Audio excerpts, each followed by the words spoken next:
it's Gigi. It's Thursday afternoon. And I have a story that I have held off on for personal reasons. But some information has come out and I'm not going to hold back any longer. So here we go. Recently, Donald Trump had an event at Fort Bragg, as you all know.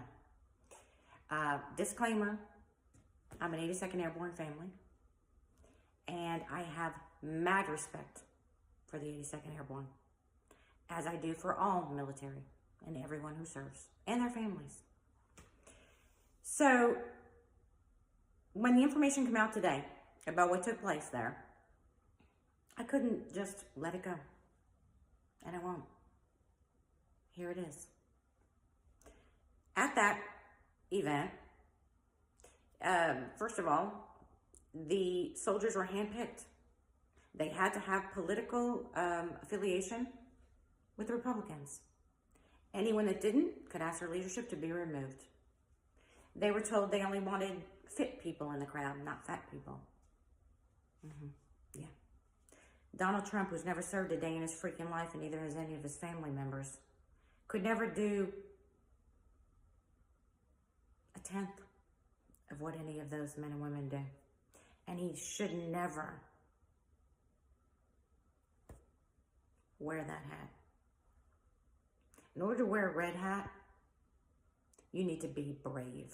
And he's not brave. He's a freaking coward who uses everyone around him to further his deplorable agendas. Let me explain something to anyone who doesn't understand. The military serves all of us. They're apolitical for a reason. They cannot align with a Democrat or a Republican.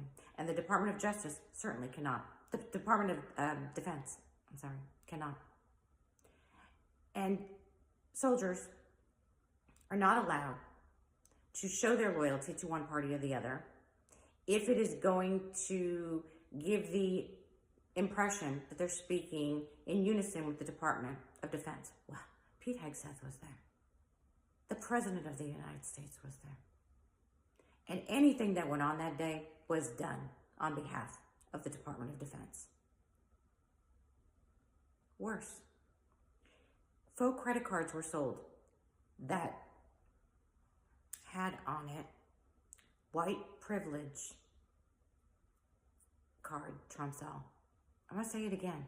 Credit cards were sold to our military that said white privilege card trumps all.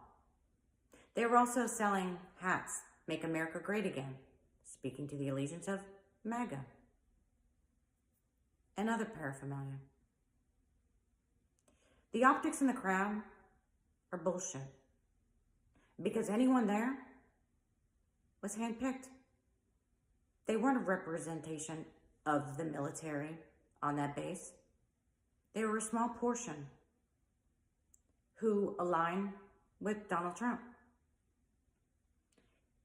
Donald Trump is not only dividing our country, he's dividing our military. And that is dangerous.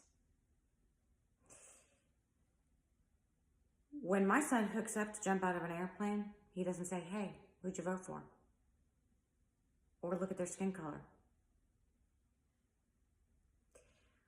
When they're overseas in war, they need to trust the person next to them, to not dislike them because they're Democrat or Republican. There's a reason the military works the way the military works. One family, one agenda, and that is to protect everyone in the United States of America. What Donald Trump has done has divided our military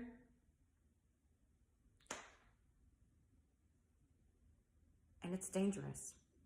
If anyone doesn't understand what the 82nd Airborne is, they are the division. They're called the All-American. All-American.